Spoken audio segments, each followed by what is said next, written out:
Bem-vindos ao Canal Médico. O tema de hoje será a esclerose múltipla. E então nós convidamos uma pessoa, na verdade uma paciente,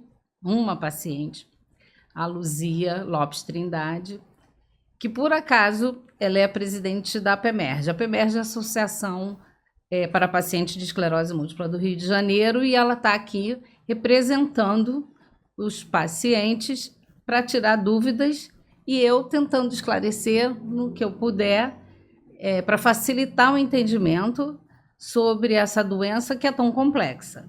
Luzia. Na verdade, a maior curiosidade dos pacientes é saber exatamente o que é a esclerose múltipla.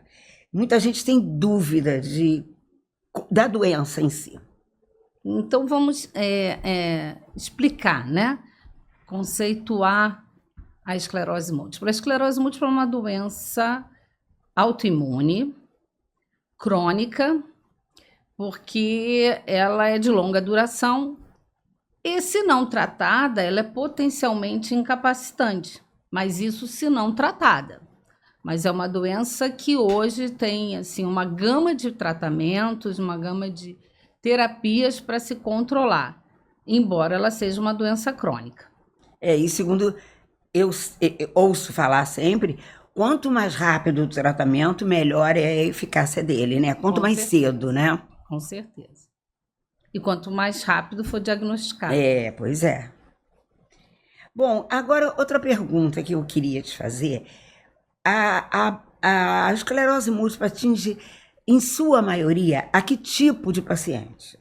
Então, quando a gente estuda na medicina,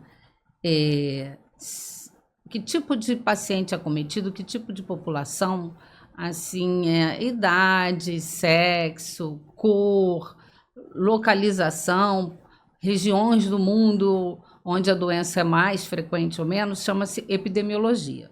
Então, para falar da epidemiologia da esclerose múltipla, a gente começa falando do sexo. Como qualquer doença autoimune, é uma doença que prevalece mais no sexo feminino.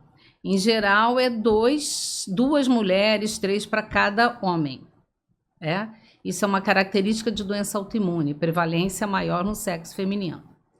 A idade onde a doença ocorre mais frequentemente é entre 18 e 55 anos. Nós podemos ter um início antes dos 18 anos. Crianças podem ter esclerose múltipla?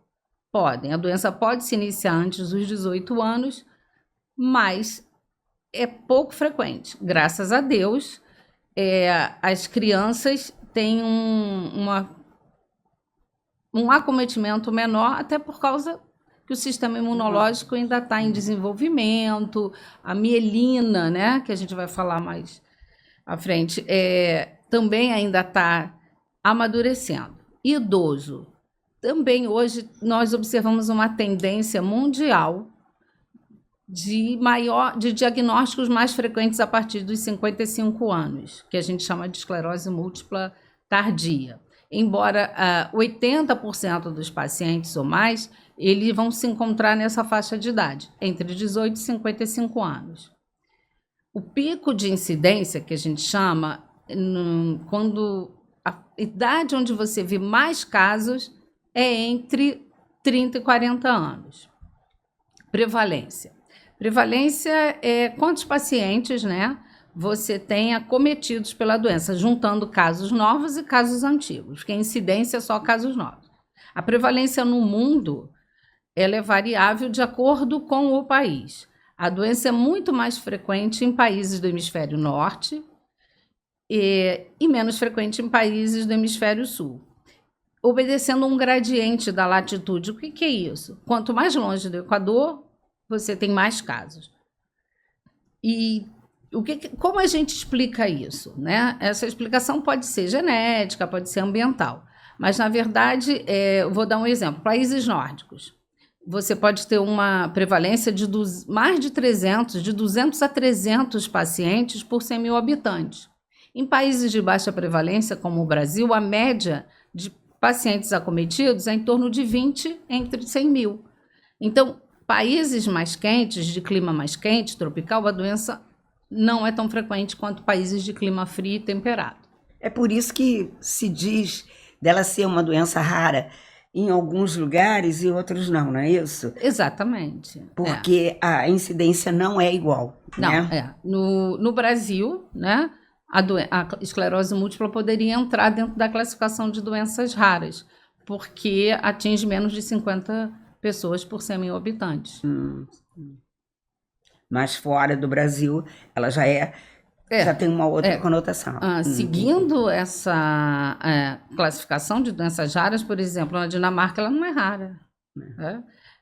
No Canadá ela não é rara. Sim. É uma coisa que é muito, muito cogitada entre os pacientes.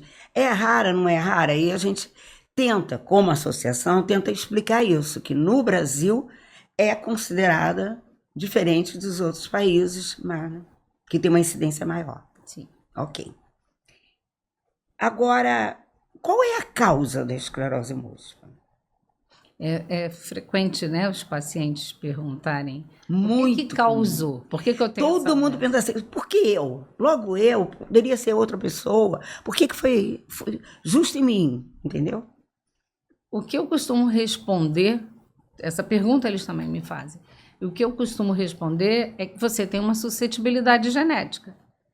E por causa dessa suscetibilidade genética, se você é exposto a um fator ambiental, você pode desenvolver a doença. Então, é uma doença que é uma combinação de suscetibilidade genética com exposição a fatores ambientais. Os fatores ambientais mais envolvidos, né, que nós chamamos de gatilhos, para aquela pessoa que geneticamente é suscetível, ou seja, tem genes que a tornam mais suscetível a desenvolver um processo autoimune, uma desregulação do sistema imunológico. Então, diante dessas pessoas, fatores como vírus, entre os vírus é o Epstein-Barr, que é o vírus ligado à doença mononucleose infecciosa, tabagismo, então pessoas expostas, né, a tabagismo, seja passivo ou ativo, pouca exposição solar, com baixos níveis de vitamina D, daí ser mais comum em países de clima frio e temperado, onde a exposição aos raios ultravioletas é menor. Também se cogita estresse, mas provar que o estresse é um fator é complicado, porque às vezes o que é estresse para um não é para outro, né? Então, vírus, Epstein-Barr, pouca exposição ao sol, tabagismo, obesidade na adolescência também, porque o indivíduo obeso ele é mais inflamatório, né? Estresse, né? E também se estuda muito a questão de dieta rica em sal. Mas, assim, é o fator que é menos cogitado entre os fatores ambientais. Uma coisa interessante que eu queria... É uma curiosidade de todo mundo. Quando você diz essa exposição ao sol, ela tem que ser dosada diariamente ou ela não tem assim uma frequência? Tem que ser frequente essa exposição ao sol?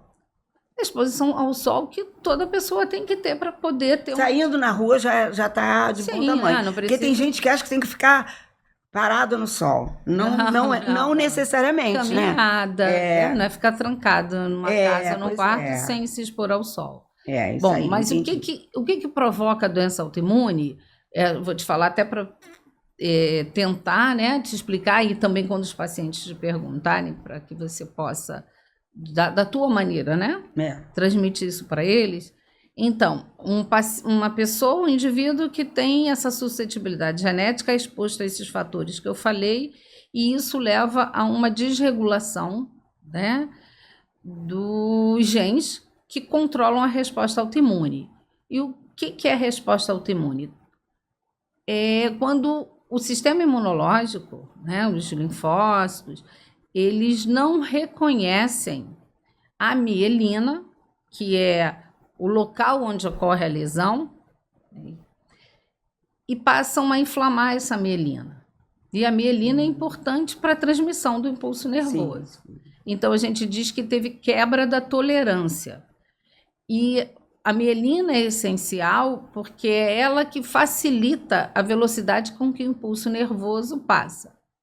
E essa inflamação, ela é mais frequente, né? Ela é nesses indivíduos que têm essa quebra de tolerância às proteínas básicas da mielina, e as lesões vão ocorrer aonde? No cérebro e na medula.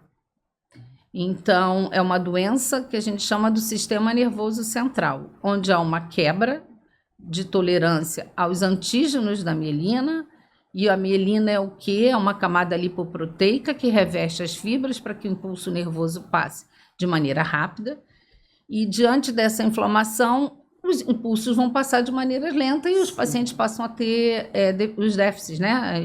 As manifestações. E ela pode ser refeita, mielina? No início da doença, o organismo é capaz de refazer, de remielinizar, porque ele tem mecanismos de regeneração.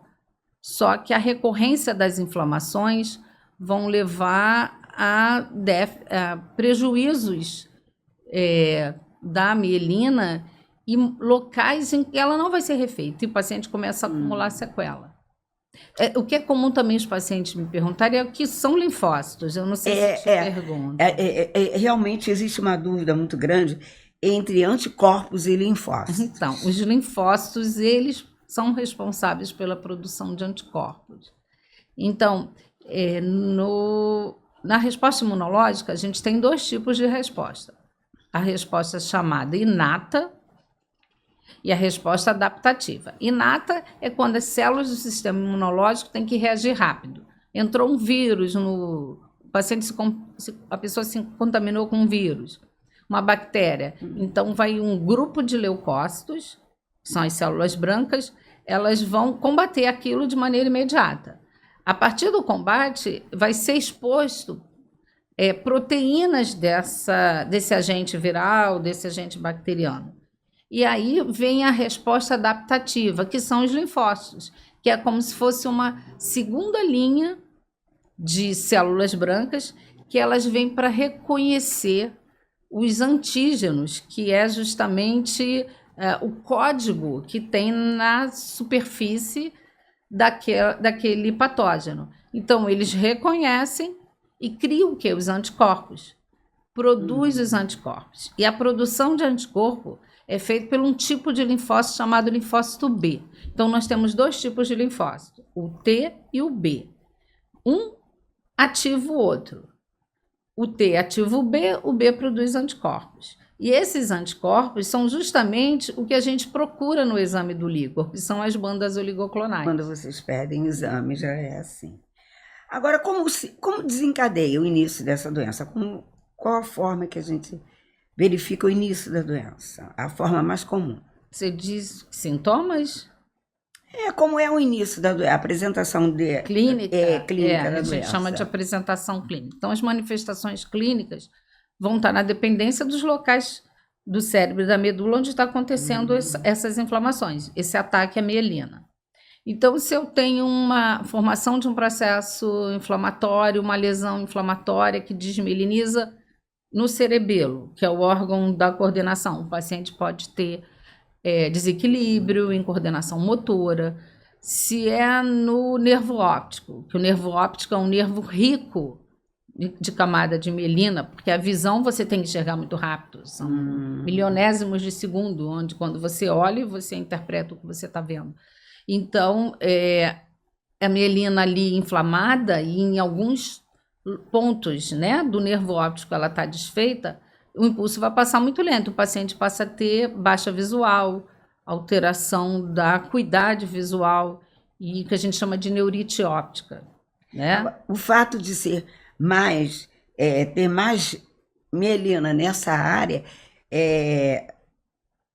você vai sentir um problema maior do que nas outras, não? Não. Equilibra, né? Então, os sintomas são, na dependência de onde é a inflamação, então você pode ter alterações motoras, fraqueza, diminuição da força num membro, às vezes no membro superior e no membro inferior, às vezes nos 2 membros inferiores, às vezes na mão, sintomas de incoordenação, sintomas sensitivos, que são sintomas muito frequentes, principalmente no início da doença, e o que atrasa, às vezes, o diagnóstico, que os pacientes sentem formigamento, parestesias, e acham que, coluna, eu vou esperar um pouco, esse é porque eu dormi de mau jeito. Eu tive uma paciente que ela achou que era porque ela tinha depilado a perna e ela começou a sentir uma sensação diferente na pele e ela atribuiu isso a uma depilação. Só que não passou aquela sensação. E ela demorou a procurar um médico. Então, às vezes, os pacientes vão aos médicos que não estão preparados para reconhecer. E muitos pacientes com sintomas sensitivos também são interpretados como ansiedade. Essa dormência, esse formigamento é que você está ansioso, né? E o que é característico da doença é que os sintomas vêm e desaparecem, que a gente chama de surto e de remissão. Por que remite? Porque a mielina é refeito, o processo inflamatório é contido, o próprio organismo vai lá e resolve aquilo. E a mielina se refaz. E aí o paciente fica muitas vezes assintomático. Só que daqui a pouco vem de novo o processo inflamatório, porque o sistema imunológico está ali reagindo contra a mielina. Então vem outra onda de inflamação que pode ser em qualquer local. Por isso o nome da doença é esclerose múltipla, porque você tem múltiplas lesões no cérebro e na medula. E não necessariamente todos os pacientes têm todos esses sintomas. Uns têm umas coisas, outros não. Exatamente, porque vai depender do alvo, né? Onde está Então, tem paciente que tem mais dormência, tem paciente que tem dormência e alteração motora, tem paciente que tem baixa visual, tem outros que têm mais questões de desequilíbrio, de alteração na motilidade ocular, paralisia facial.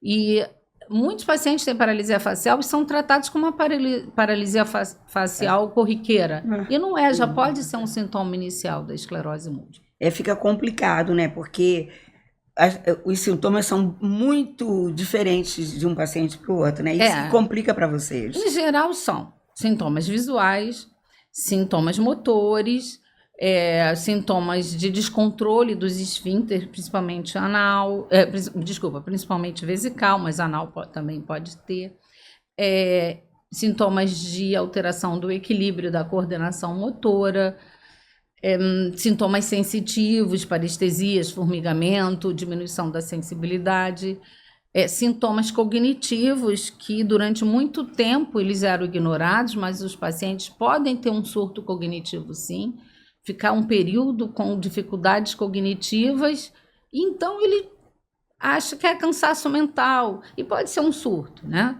E também manifestações do ponto de vista também emocional, que são sintomas paralelos, mas que o paciente pode apresentar angústia, depressão, que isso vai depois até pode se tornar crônico na vida do paciente, como sintomas reacionais à condição dele depois do diagnóstico. Mas agora, você pode ter sintomas existe possibilidade de um paciente ele ter um descontrole urinário, por exemplo, isso melhorar e depois voltar a piorar também, né? Também. Principalmente se ele tem lesão na medula, né? As lesões da medula, elas são mais preocupantes para nós, porque o cérebro, ele tem muito tecido. A medula, ela é um cordão fininho, então a gente chama de áreas eloquentes, né? A medula é uma área eloquente e está ligada principalmente à questão motora. Por que nos preocupa? Porque pacientes que têm muita lesão medular são pacientes que têm risco de vir a ter mais déficit motor. Risco. Quando a gente fala em esclerose múltipla, a gente não pode condenar o paciente. Você tem lesão medular, então você vai parar de andar. Não é assim. Mas o paciente tem que ser esclarecido de que presença de lesões medulares tornam esse paciente com mais risco de vir, se não tratar, se não acompanhar a doença direitinho, vir a ter futuramente dificuldades de força, de marcha. Que são as sequelas. E as sequelas exato. Que ficam e que não retornam a uma condição normal, não é isso? E essas sequelas elas vão se acumulando com o tempo, né? Foi aquilo que eu te falei no início. Inflamou, desmelinizou, remelinizou. Só que se você não trata, se você não controla a inflamação, vai chegar uma hora que esses déficits eles não vão mais remitir, eles vão permanecer. E eles podem permanecer e piorar depois, porque aí o paciente entra no que a gente chama de fase progressiva, que onde mecanismos de neurodegeneração vão ser até mais predominantes do que a própria inflamação. Entende? Sim. Então, porque inflamou, desinflamou, inflamou, desinflamou, chega um momento que você começa a ter já um processo de perda do axônio, né, da fibra, deixa de ser uma perda temporária, passa a ser mais definitiva. Definitiva, e aquilo pode ir levando a um processo de piora, porque vai tendo cada vez mais degeneração, que a gente chama de neurodegeneração. Por isso, tratar logo, de maneira... Para evitar que chegue nessa fase. Para evitar que chegue nessa fase. Embora tem estudos que mostrem que a neurodegeneração ela pode estar presente desde o início já da doença. Então, tem indivíduos que podem já ter, desde o início da doença, processos neurodegenerativos subjacentes. Por isso que outra coisa que nos preocupa é quando a doença se inicia numa idade mais velha.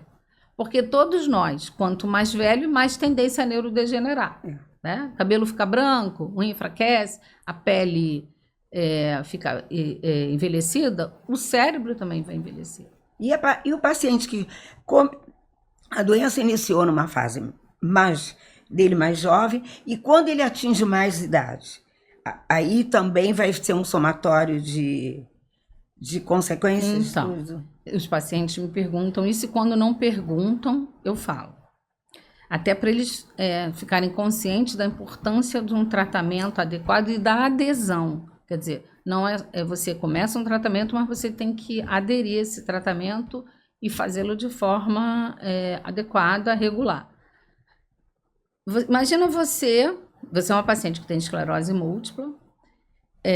Que iniciou numa idade jovem. Quantos anos? 34 anos. 34 anos, então, né? Aquela fase que eu te falei. Em pleno atividade profissional, social, tendo filhos, então.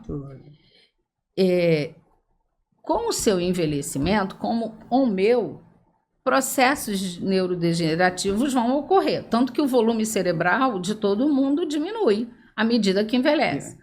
Agora, imagina você ter um cérebro que está envelhecendo num contexto, num ambiente inflamatório, num tecido já inflamado. Então, esse processo vai ser mais acelerado. Por isso que, com o passar do tempo, com o envelhecimento do paciente, ele tem mais risco de entrar numa fase chamada progressiva secundária, que todos os pacientes têm. Aliás, todos os pacientes perguntam assim para mim, qual é a minha doença? Já é progressiva?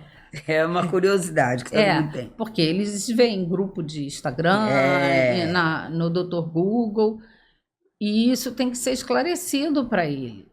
Que, dependendo também de condições do paciente e de como a doença se apresenta, porque tem os fatores de risco para a gravidade da doença. Por exemplo, a doença é mais frequente em mulher, 2 ou 3 mulheres para cada homem.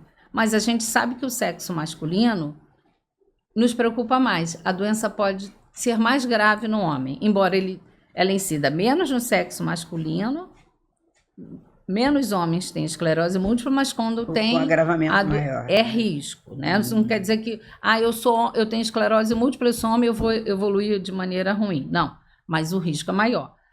Indivíduos afrodescendentes, que é eu não falei para você na epidemiologia, mas a doença... ela é mais comum, muito mais frequente em pacientes que têm ancestralidade europeia, né? Então, do que paciente com ancestralidade africana. Mas no Brasil, é um país cuja população é miscigenada, então a gente vai ter pacientes com história familiar, né, ou ascendência familiar portuguesa, italiana, francesa, que veio, que está aqui no Brasil, e pacientes também que têm todo o fenótipo e tem história de ancestralidade africana. Então, você vai ter pessoas negras e pessoas não negras com esclerose múltipla, o que a gente não vê na Europa, né? Que predominantemente são os caucasianos, são pessoas de pele da cor branca. Mas, embora a doença seja mais comum na pessoa de ascendência caucasiana, pele branca, quando ela ocorre no afrodescendente, ela nos preocupa mais, que é um fator de prognóstico pior. Isso não quer dizer que porque eu tenho a cor da pele preta, eu vou ter uma doença ruim. Não, eu tenho um risco maior. Quando já nas primeiras apresentações o paciente não melhora completamente. Isso é um fator de risco. Quando o exame de ressonância, já no início da doença, mostra muita lesão, que a gente chama de carga lesional.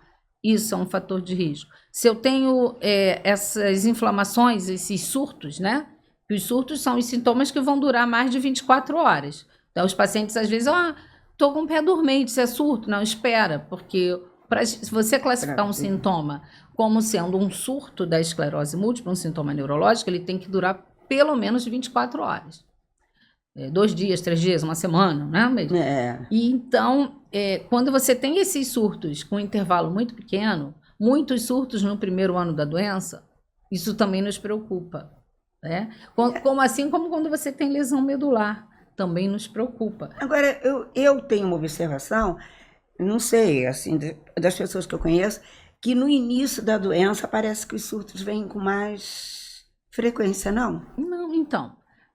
Sim, você pode ter pessoas que no primeiro ano tem muito mais surtos, como tem pessoa que teve um surto hoje, vai ter um surto daqui a 5 anos, né? Mas intervalo curto entre os surtos é fator de prognóstico ruim. Esse paciente tem que tratar logo. Período entre um outro. Tratar logo e tratar com medicamentos de alta eficácia. Agora, quanto ao diagnóstico, como reconhecer a doença? Quais são os exames importantes? Então, primeiro, a apresentação clínica, que é esses sintomas desses locais, cerebelo, função motora, sensitiva, visual, tá? Então, são os sintomas típicos que a gente chama típicos da esclerose múltipla. Presença de lesão na ressonância, porque se inflamou, vai deixar a marquinha na ressonância, tá? A presença que não é que seja uma condição sine qua non, mas ela é importante para o diagnóstico, são as bandas oligoclonais no líquor. Eu não vou deixar de diagnosticar um paciente com esclerose múltipla porque ele não tem banda oligoclonal no líquor. Porque as bandas elas vão estar presentes em cerca de 85% dos pacientes, que são os anticorpos, que são produzidos dentro do sistema nervoso central e que vão ser encontrados no líquor. Você não me perguntou a diferença de linfócito para anticorpo? Então, eu junto, são os critérios diagnósticos, mas para isso a gente precisa afastar outras causas. A gente não pode encontrar outra doença que explique melhor aqueles sintomas, aquelas lesões e aquelas presença de anticorpos que a gente chama restritos ao sistema nervoso central, que a gente chama imunoprodução intratecal de anticorpos. Mas, assim, essa evolução de surtos e remissões que a gente chama, e ocorrência de lesões na ressonância em diferentes locais, em momentos diferentes, que todo médico que trabalha com esclerose múltipla repete, são distribuição no tempo e no espaço. Que espaço é esse? Não é o espaço geral, é o espaço do cérebro e da medula. Então, se eu tenho lesões em locais diferentes e elas têm idades diferentes, elas ocorrem em momentos diferentes, a distribuição no tempo. E distribuição no espaço é onde ela é localizada em vários pontos É muito boa essa críticos. explicação, porque a gente escuta muito falar o tempo e o espaço E não sabe o que é isso. Então, o médico às verdade. vezes fala, olha, você tem distribuição no tempo e no espaço. O que é distribuição no tempo e no espaço? Porque os sintomas também vão ter distribuição no tempo e no espaço. Porque se você tem uma inflamação suficiente para provocar um sintoma, mais à frente você tem outra inflamação também suficiente, sem que o organismo consiga conter. E aí o sintoma vem. Então, é uma distribuição no tempo e no espaço, porque são sintomas diferentes. Então, você tem distribuição no tempo e no espaço dos sintomas e das lesões na ressonância. Por isso que a ressonância magnética de crânio é um exame essencial para o diagnóstico, porque a gente vê a lesão que provocou aquele sintoma. Então, vocês podem descobrir antes dos sintomas surgirem? Existe essa possibilidade? Existe. O que acontece? É chamada síndrome radiológica isolada. Porque o que é síndrome radiológica isolada? É só radiológico. A alteração não é clínica, é só radiológica e é isolada justamente porque não tem manifestação. Então, isso aí vai na sorte. Uma ressonância é feita por um outro motivo, né? Exato. Por exemplo, um acidente de carro. Fez uma ressonância porque teve um movimento de chicote no acidente, ficou com dor na coluna, faz uma ressonância e encontra uma lesão na medula. Ou bateu a cabeça, faz uma ressonância, encontra lesões em locais diferentes. Ou você tem muita enxaqueca. Doutor, eu quero fazer uma ressonância. Então, faz a ressonância e tem as lesões. Pacientes que às vezes fazem ressonância porque tem problema de adenoma hipofisário. O que é isso? É aquele tumor benigno na hipófise que está produzindo aumento da prolactina. Isso a gente vê muito em mulher que tem aumento da prolactina, aí faz uma ressonância. Aí acaba descobrindo. Coisa. Só que para isso também tem critérios para ver se aquelas lesões descobertas de maneira acidental, assim, elas foram descobertas, mas o paciente nunca teve sintoma, no exame neurológico ele não tem nenhuma alteração, mas ele tem as lesões. Também tem critérios para você diagnosticar a esclerose múltipla nesses pacientes. Então, tem algumas exigências, né? Porque tem outras doenças que podem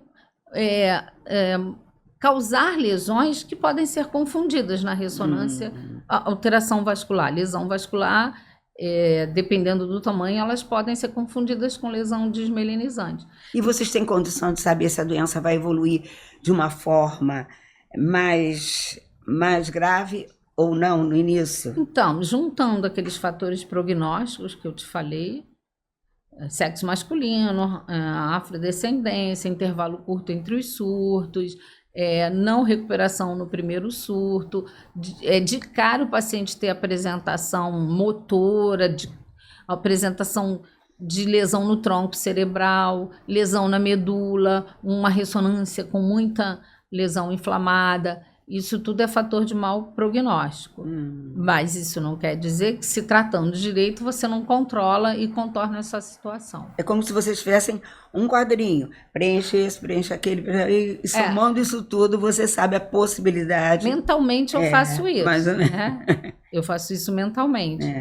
Mas eu procuro explicar para os pacientes de uma maneira sutil, na verdade, para não assustar, mas eu vou colocando que, olha, você tem isso não é bom, né? Por isso é melhor a gente começar já com tal remédio.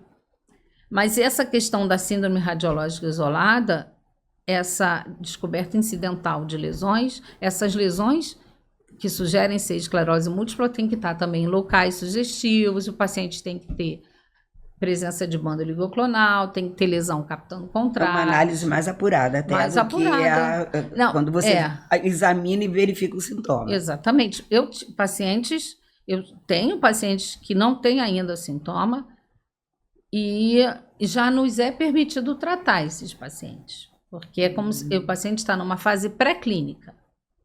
Ainda não teve lesão suficiente para romper um limiar clínico que o paciente ter o sintoma, mas as lesões já estão acontecendo. E pode ser também o contrário. A ressonância não ter muita e ele ter sintoma. Não, né? Não, é assim. Pode. Pode. O paciente pode ter pouca lesão. Mas assim, ressonância normal, sem lesão, a gente não pode pensar em esclerose múltipla, porque a ressonância é o retrato das lesões que estão provocando os sintomas. Então, o paciente chegar com uma ressonância normal, eu não posso fazer um diagnóstico de esclerose múltipla. Com base só E o que acontece dos pacientes? Eu tô sentindo dormência, acho que eu tenho esclerose múltipla, assisti a entrevista no Fantástico, eu tenho os mesmos sintomas, quero fazer uma ressonância.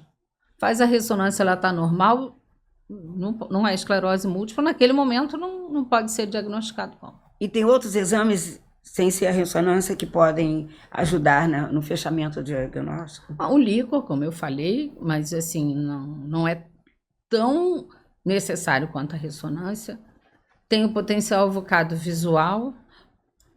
Como é que o potencial evocado visual ajuda? O potencial evocado ele vai medir a velocidade com que o estímulo vai passar no nervo óptico. Então, pessoas que não têm história de ter tido baixa visual, porque se ela teve baixa visual, com certeza a mielina do nervo óptico foi comprometida, então o potencial vai estar alterado. Mas paciente que diz, nunca tive baixa visual, e a gente precisa de mais elementos, você faz um potencial evocado visual, tá lá o alentecimento. E aí, por que o impulso está passando devagar no nervo óptico? Porque em algum momento teve uma inflamação ali, não o suficiente para dar baixa visual. Mas eu falo assim para os pacientes, olha, a tua mielina aí do nervo óptico já levou uma mordidinha. Eu falo isso para ele. E não percebeu. Não percebeu, mas é mais um elemento para falar a favor de distribuição no espaço. Justo, entendi. Tem diagnóstico diferencial para outras doenças? Vocês conseguem? Tem que fazer isso aí? Tem, sempre. É um exercício. O diagnóstico diferencial é muito importante, porque você não pode ter outras doenças que expliquem melhor aquilo. Então, a gente sempre tem que pensar em doenças como o lúpus, que causa vasculite, que pode provocar lesão parecida, né?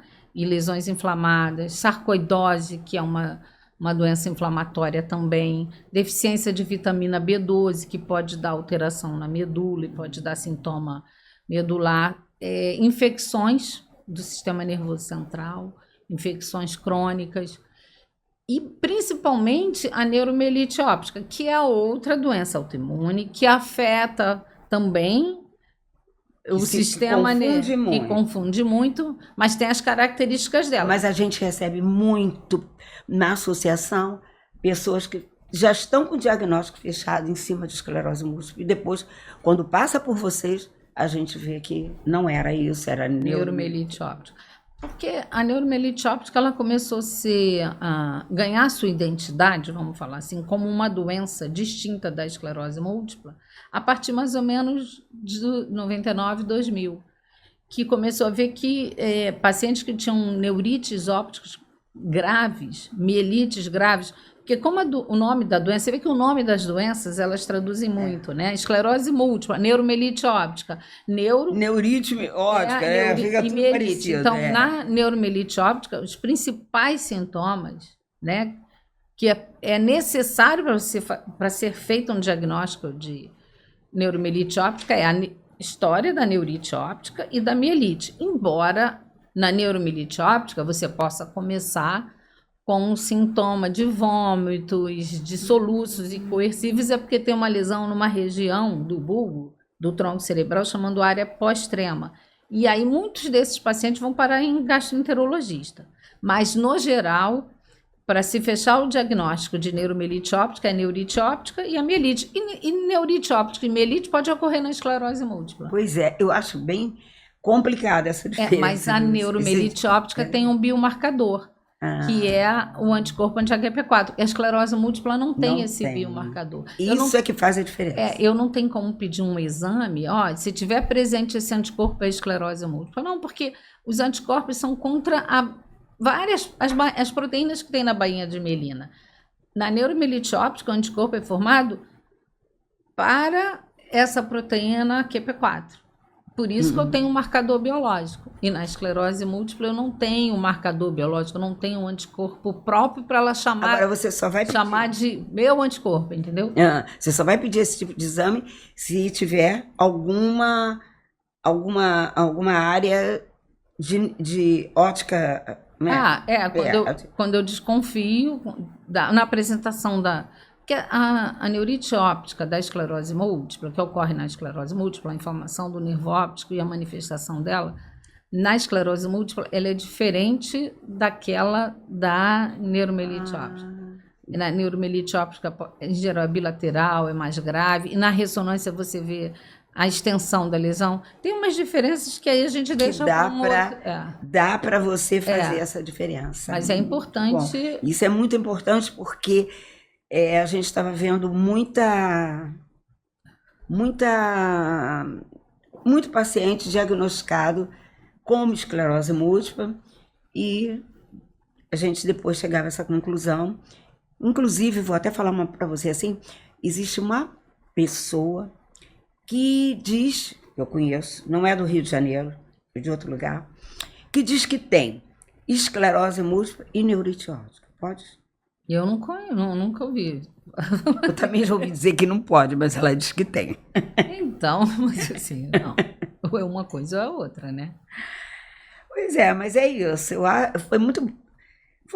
Foi esclarecedor isso tudo aí que você falou, porque a gente, como paciente, fica querendo saber um monte de coisa e no momento da consulta não dá para te perguntar essas coisas, né? Pois é. Então a gente assim já vai passando informação nesse momento. E para fazer esse diagnóstico diferencial, você tem que fazer exames diferentes, né, também? Sim. Você, às vezes tem que recorrer a exames laboratoriais para investigar infecção, investigar autoanticorpos comuns no lúpus, exames próprios de sarcoidose, o anticorpo no caso da neuromelite óptica. Hoje também tem a chamada MOGAD, que é a doença associada ao anticorpo MOG, que também faz diagnóstico diferencial, mas isso é uma condição ainda mais rara do que a esclerose múltipla e a neuromelite óptica. Porque se a esclerose múltipla é rara, a neuromelite óptica é mais rara. E o MOGAD é mais raro ainda, mas pode ser confundido. Agora, uma coisa que eu queria até te perguntar aí, porque o paciente pergunta muito. Quando vocês estão fechando o diagnóstico, antes de entrar com a medicação, vocês pedem uma série de exames, mas esses exames, muitas vezes, eles são para você entrar com a medicação, mas não tem nada a ver com a doença, não é isso? Então, a gente tem que pedir exame para fazer o diagnóstico diferencial, para afastar outras causas que podem estar mimetizando e imitando a esclerose múltipla.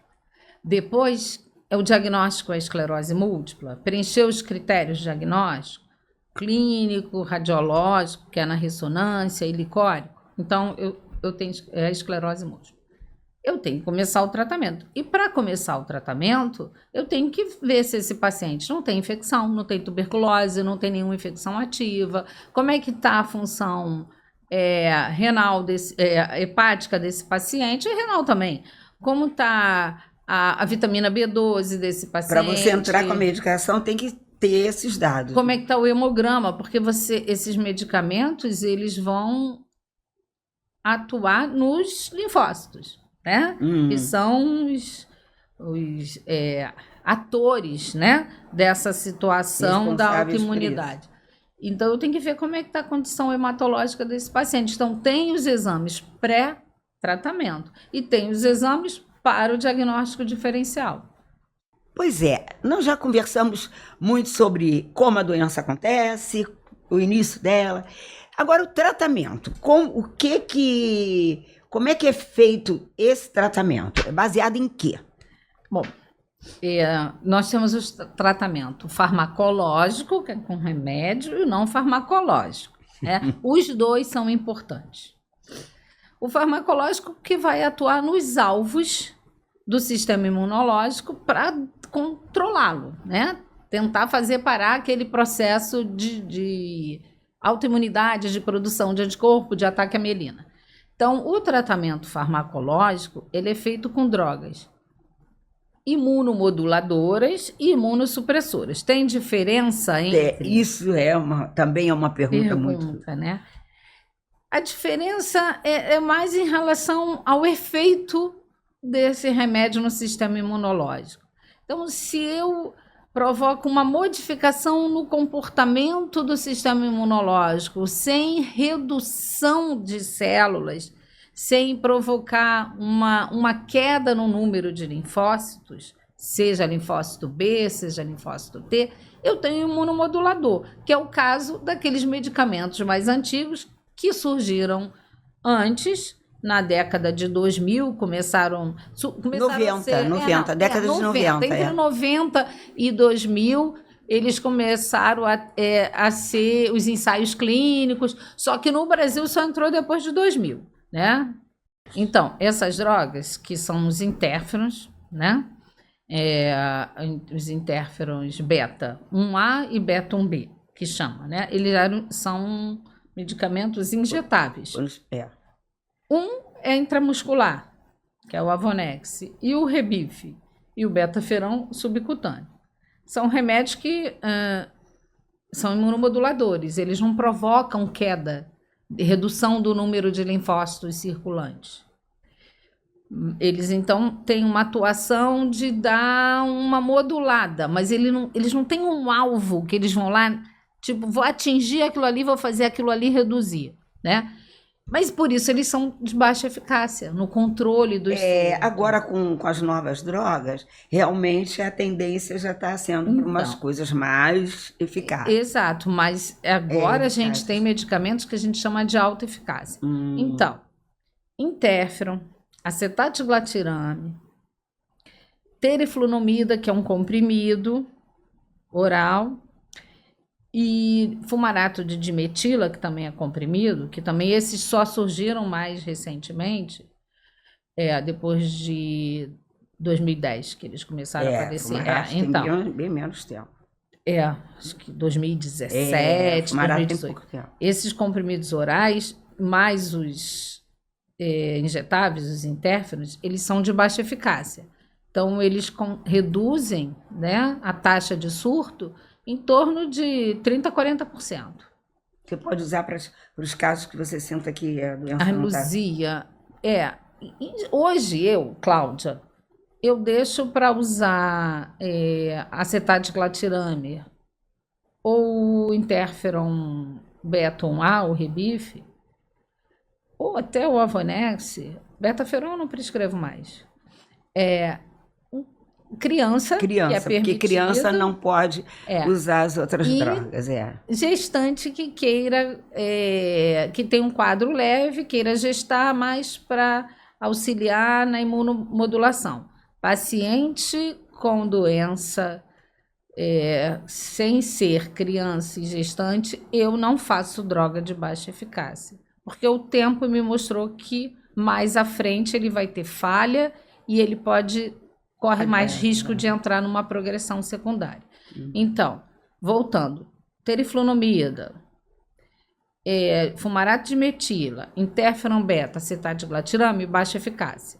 Moderada eficácia é o fingolimod, que foi, na verdade, o primeiro medicamento oral. O fingolimod está no meio entre... ele já tem um controle da frequência de surto, de redução em torno de 54%.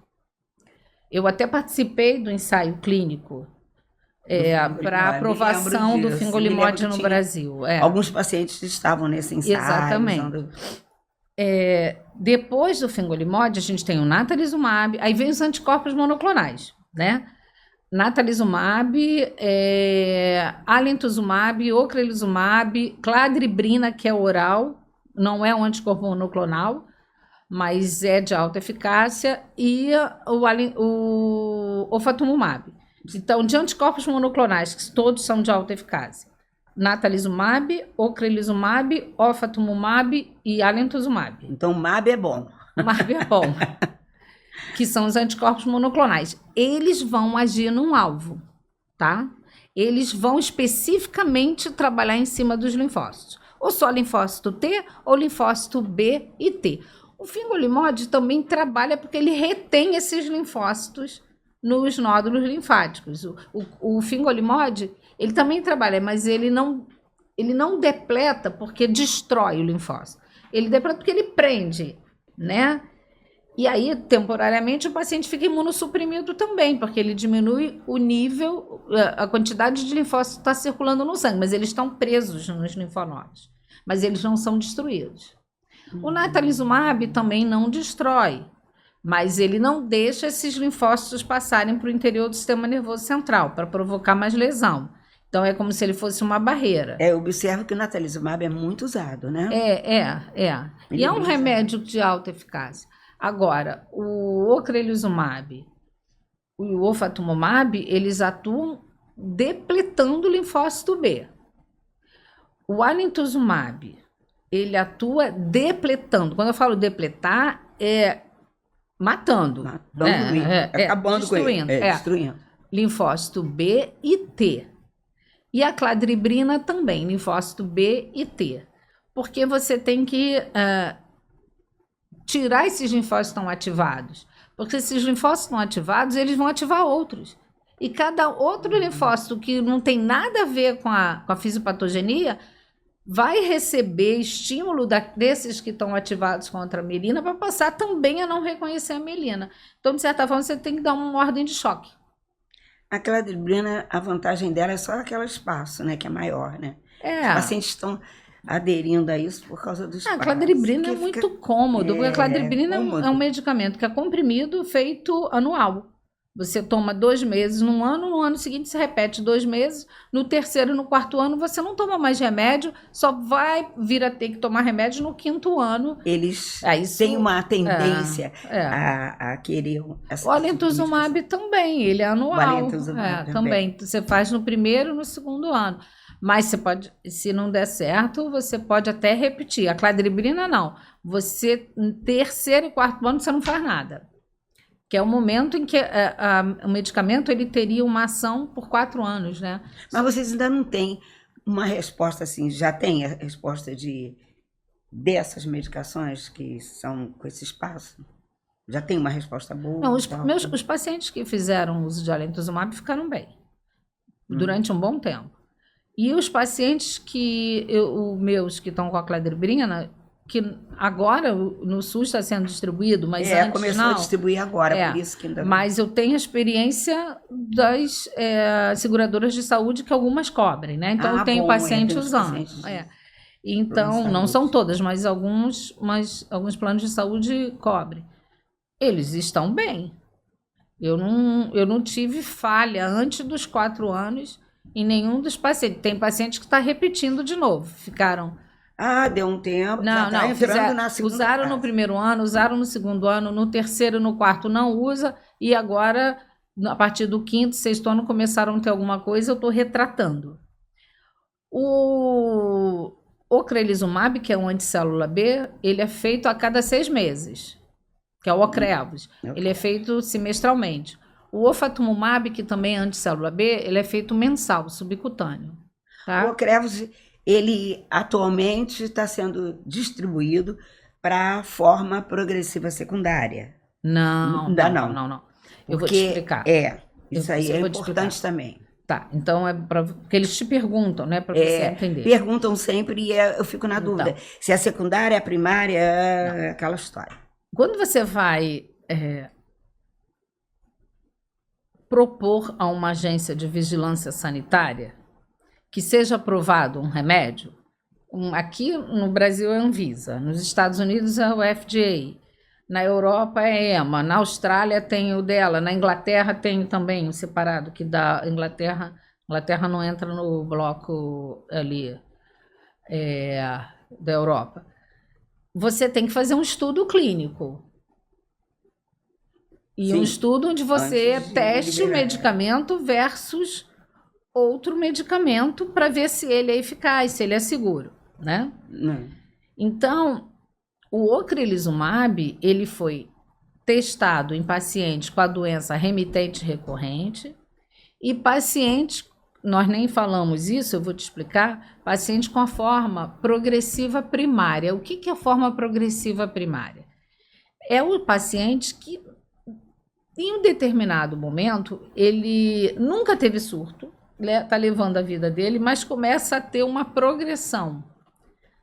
E começa a ter um sintoma em geral, é sintoma de perda de força nos membros inferiores, com incontinência ou algum desequilíbrio, eles começam devagarzinho, paulatinamente piorando. Geralmente esses pacientes começam isso em torno dos 40 anos. E se você sentar para conversar com eles, eles não lembram de ter tido surto.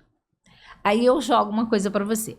Eles não tiveram surto porque eles tinham aqueles mecanismos de compensação que não deixavam a inflamação se manifestar? Ou realmente a doença já só começou ali em torno dos 40? Então, é uma coisa, porque quando você faz o diagnóstico, os pacientes têm lesão, não tem muita lesão. Engraçado que o paciente com forma progressiva primária tem pouca lesão cerebral, mas tem lesão. Eles têm mais lesão medular, por isso que eles têm mais comprometimento da marcha. Então, o ocrelizumab foi testado nesses tipos de pacientes que tem pelo menos 1 ano de piora progressiva sem presença de surto, e em pacientes que têm aquela forma clássica remitente recorrente. A forma em que o paciente está saindo desse evolução, surto e melhora, e está começando só a progredir, é progressiva secundária.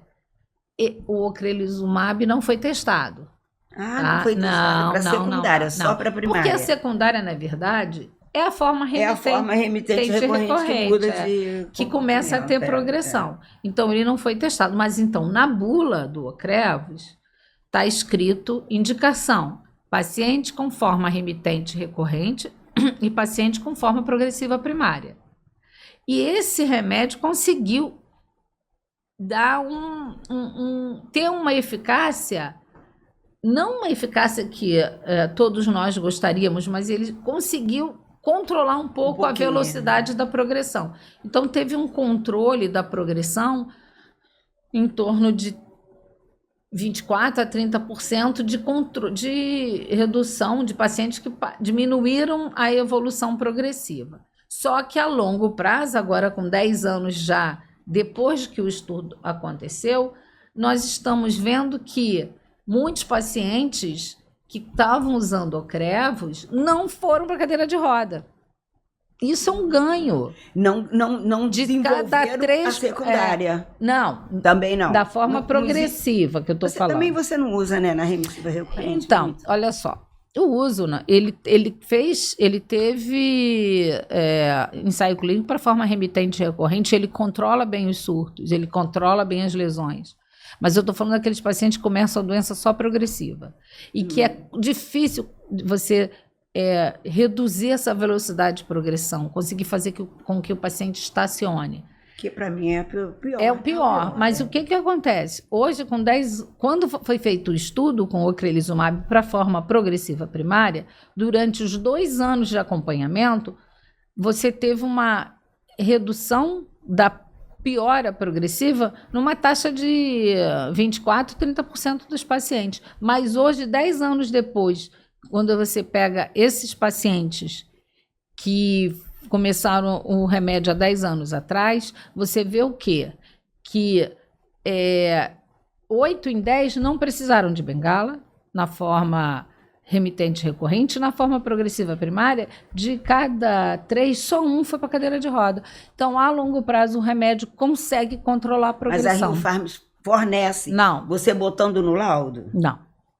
Porque é caro. A bioengenharia, na verdade, a glicoengenharia para formar um anticorpo monoclonal contra a célula B, principalmente, é muito custoso, muito caro. Então, a indústria cobra caro e o governo quer que eles abaixem a base. Então mas é uma lacuna que tem no tratamento distribuído pelo Ministério da Saúde, é a falta do anti-CD20, que anti-CD20 é anticélula B, porque esse receptor CD20 está presente na superfície do linfócito B. Então, é um problema, porque realmente o controle do linfócito B ajuda a retardar a progressão. Você inibir a proliferação, você diminuir o nível de linfócitos B circulantes que estão produzindo anticorpos e que vão estar estimulando os linfócitos T também, consegue dar um controle na progressão. Não de 100%, não é de 80%, não é de 50%, mas os pacientes da forma progressiva não tinham nenhum tipo de tratamento. Né? Mas é uma coisa até... Pelo plano de saúde, às vezes, você consegue, mas pela linfámica não. Mas as drogas anticélula B, o ofatumumab ou ocrelizumab, está na DUT da ANS, os planos cobrem. E o governo não cobre. Mas, em contrapartida, por exemplo, os medicamentos orais, os planos de saúde não são obrigados a fornecer, mas o governo fornece. Eu acho que o SUS fornece bastante medicamento. O único problema são as células B, células B não, os anticélulas B que estão faltando ali no nosso arsenal de tratamento no SUS, né? Bom, agora, o que você falaria dos outros tratamentos, como fisioterapia? Não, é importantíssimo. Então, é o tratamento não farmacológico. Os pacientes precisam da fisioterapia, do exercício físico. Pacientes que tiverem algum problema de deglutição vão precisar de fono, psicoterapia, porque é complicado. Você está no auge da sua vida, você sabe disso, você tinha 34 anos, você já tinha tido seus filhos? Já tinha. Então, seus filhos trabalhando, de repente você pega um diagnóstico que você tem uma doença crônica para o resto da sua vida. Isso é um abalo emocional grande, psíquico do paciente. Então, é muito importante os exercícios, o acompanhamento psicoterápico para aqueles que têm mais dificuldade em absorver, em processar esse processo de ter uma doença crônica. Alimentação, uma nutricionista que oriente o paciente quanto se alimentar com comida, com alimentos, né? Usar alimentos menos inflamatórios e alimentos que diminuem a inflamação a nível intestinal. Fisioterapeuta, que os pacientes às vezes, parei de fazer exercício. Não, é assim, é o contrário. Eu estou piorando. Essa minha perna está mais fraca, acho que eu estou andando pior. Aí eu pergunto, e a fisioterapia? Estou sem ir. E o exercício, pilates, a caminhada? Estou desanimado, não estou fazendo. Falei, então, aí eles voltam a fazer, aí retornam. Retornam melhor. Olha, eu melhorei. Eu melhorei. A fisioterapia, infelizmente, esse é um grande problema que a gente tem no SUS, é que a fisioterapia não é disponibilizada com muita facilidade no SUS. Então, muita gente que não tem plano de saúde acaba não fazendo. Também tem esse probleminha, né? Mas é muito importante. Eu atribuo a fisioterapia uma coisa muito importante na minha vida. Não, mas inclusive contra a fadiga, né? Porque fadiga é um sintoma invisível da esclerose múltipla, e os pacientes com esclerose múltipla têm muita fadiga. A gente costuma dizer que 90% dos pacientes têm ou terão fadiga, e essa fadiga pode ser crônica ou pode ser mais fadiga temporária associada aos surtos, mas é uma sensação de exaustão que muitas vezes os pacientes são mal interpretados. Na família, no trabalho, ficam achando que eles são preguiçosos, porque eles têm essa fadiga. Então, tem medicamento para tratar a fadiga, a fisioterapia melhora a fadiga. A qualidade de vida do paciente é uma coisa muito importante que, para a gente, eu pelo menos acho, que a fisioterapia, essas coisas todas, eu não tenho fadiga, eu não sei se... Você nunca teve? Não tenho fadiga. Nunca teve fadiga? 90% dos pacientes... Eu não tenho. Eu tenho fadiga, como todo mundo tem. Quando está muito cansado, está muito esgotado, como todo mundo. Mas pela esclerose múltipla não tem. Dor também é uma espasmo doloroso que os pacientes têm. Muito espasmo. É um tratamento para dor. Isso aí é muito importante, porque eu digo que que tenho uma condição mais amena da esclerose múltipla, e eu tenho tido muito espasmo, que me dificulta para dormir, porque aquilo dá aquela dor, a dor de espasmo é uma dor muito grande, muito forte. Isso aí é um negócio que... E às vezes à noite, né, durante o sono. E outra questão importante que eu quero chamar a atenção é o prejuízo cognitivo. Que o prejuízo cognitivo, junto com o prejuízo motor, eles levam a um índice de abandono do emprego ou até de demissões grandes, e os pacientes acabam ficando desempregados, né? Acham que não tem nada. E a função cognitiva, que hoje a gente sabe que os pacientes, a longo prazo, podem ter prejuízo da cognição, memória, velocidade de processamento da informação, noção espacial, atenção, todos esses domínios cognitivos são prejudicados.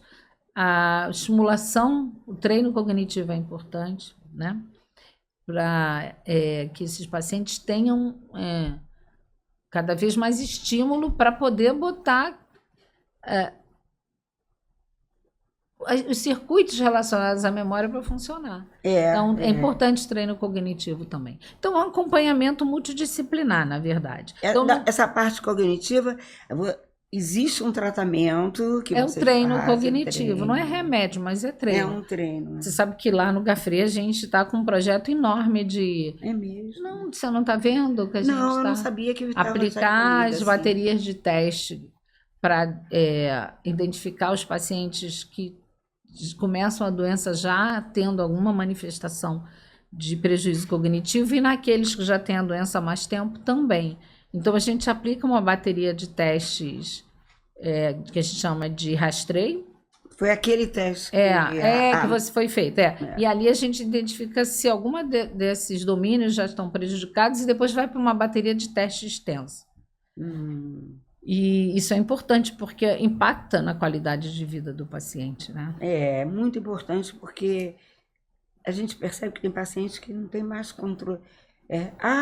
Não toma nenhum remédio, que esquece, porque fica totalmente, né, fora. Mas eu acho que realmente a reabilitação, eu concordo, pela minha experiência, que a reabilitação é muito importante. Né? Não, eu também. Pela minha experiência como médica. E a minha experiência como paciente é muito grande nesse sentido. Bom, a qualidade de vida é importante no todo, né?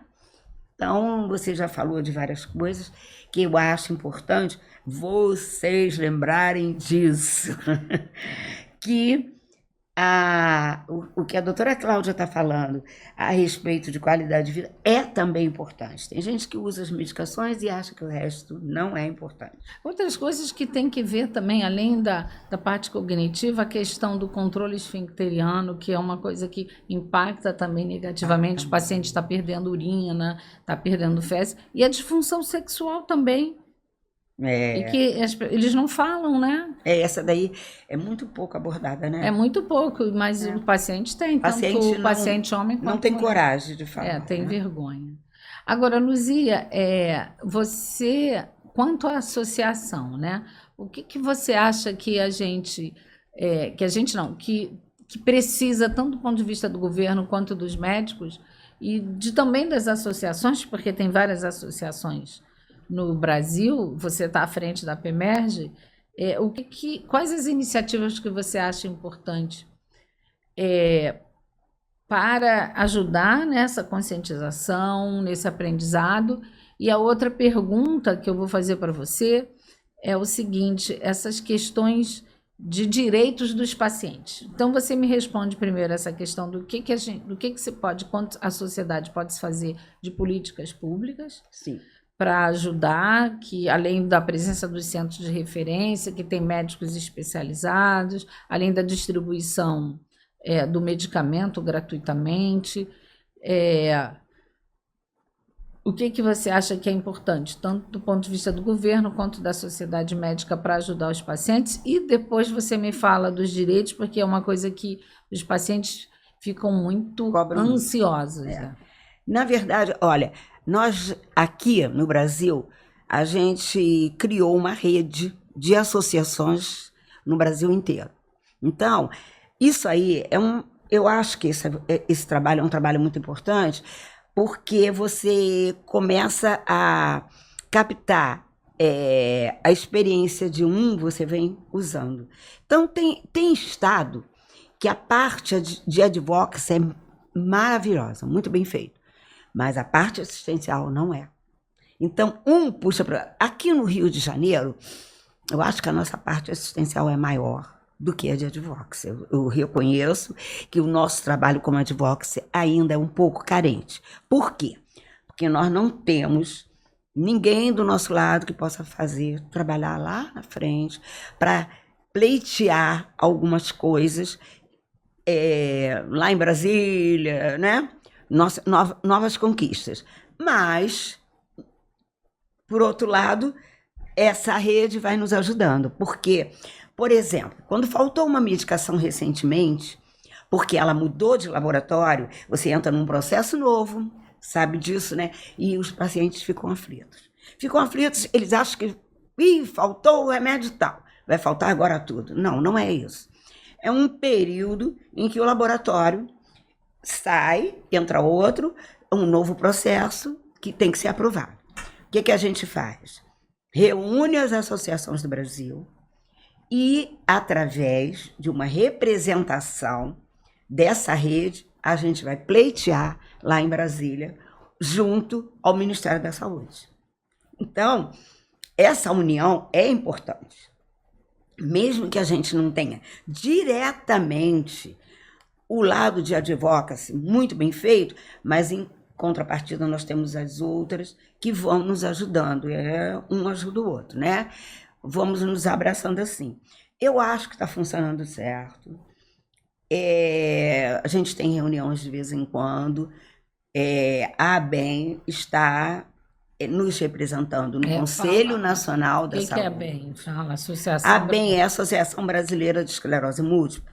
Ela, na verdade, ela não foi formada como uma associação brasileira com a função de fomentar todas as outras. Não foi assim. Ela foi a primeira. Então, como ela era a primeira, ficou brasileira, a Associação Brasileira, e foi com base nela que nós formamos a nossa. A gente tem que reconhecer, porque foi ali que eu fui resgatar algumas pessoas do Rio de Janeiro, através do cadastro lá na ABEM. Eu tenho um vínculo muito grande atualmente com a ABEM, porque eu reconheci que precisava de alguém para segregar isso tudo aí. E eles estão fazendo esse papel muito bem. Então, eles estão nos representando, todos nós mandamos as documentações, a ata, estatuto de cada um, para que oficialmente eles nos representem no Conselho Nacional de Saúde. Então, nós vamos nos candidatar a uma cadeira no Conselho Nacional de Saúde, uma cadeira de esclerose múltipla. Isso é muito importante, né? Uhum. Agora, quanto a essa parte que você estava me perguntando aí, de direitos, os pacientes, às vezes, eles confundem um pouco. A esclerose múltipla tem muitos direitos. E a gente tem que lembrar que a gente conseguiu uma coisa inédita, que é fazer parte daquele caderninho antigo, né, que agora nem é mais caderninho, mas vai na internet e chega lá, né? Em que a esclerose múltipla é mencionada como doença grave. Isso é muito importante, porque você garantiu ali, junto com AIDS, com câncer, com doença coronária grave, nós garantimos o direito de isenção para proventos de pensão e aposentadoria. Bem claro, proventos de pensão e aposentadoria. Enquanto estiver nativo, não pode... Isenção de imposto de renda, que isso? Isenção do imposto de renda. Então, só quem já está aposentado, que tem esclerose múltipla, que tem uma pensão, então ele pode ser isento. Agora, quem está trabalhando ativamente, não tem que pedir a Receita Federal para ficar isento de pagar o receito sobre... Não existe. O imposto sobre sua receita. Não existe. Eu posso... eu sou um exemplo, que eu trabalhei durante 17 anos com esclerose múltipla e sempre descontei o imposto de renda igual a todo mundo, porque não existe isso. Agora, quando você aposenta, aí você tem pensão e aposentadoria. Tá, outra pergunta que os pacientes ficam o tempo todo querendo é aquele passe livre, vale para passagem. Sim. Mas, assim, lá tem que ter uma É, incapacidade, né? Ou você tem que colocar quantas vezes o paciente faz o tratamento. Justamente. O passe livre, ele é concedido para o deficiente físico. Em primeira instância, deficiente físico. Se um paciente tem esclerose múltipla, mas ele não tem uma deficiência visível, que ele não vai ter direito, a não ser.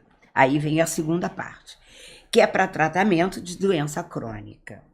Mas ele precisa estar sempre no ambulatório e tal, para ter direito a isso. Então, tem pacientes que estão bem, e que só vão ao ambulatório, você sabe disso, de 5 em 5 meses, 3 em 3 meses. Você vai pedir um passo, porque de 3 em 3 meses ele vai no ambulatório? Fica incoerente, né?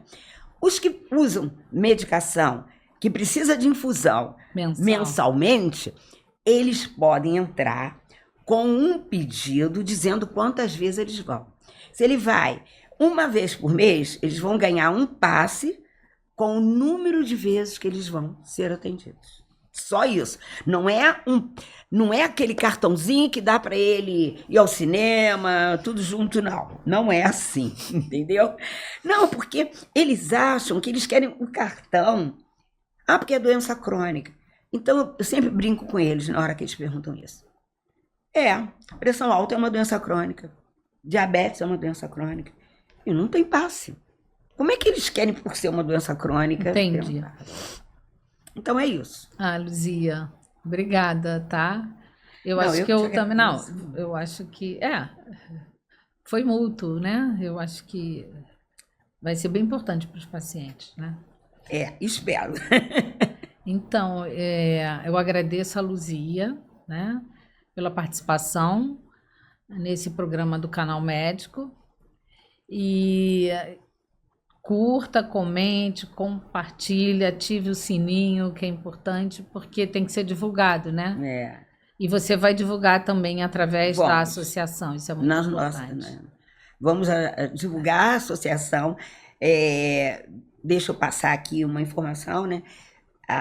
O nosso e-mail é contato@apmerge.org.br. Através desse e-mail, vocês podem pedir a carteira, que a gente tem uma carteira que facilita em alguns momentos, ela não é uma coisa oficial, mas facilita numa fila e tal, se você não estiver bem, pode pedir através, a gente manda para casa a carteira, manda para o paciente entregar em casa, através desse. E a gente tem nosso Instagram e nosso Face da APMERGE. Ótimo. Então, mais uma vez, curta, comente, compartilhe, ative o sininho. Até a próximo programa, que vamos ver se a gente chama outro convidado, né? Obrigada pela oportunidade.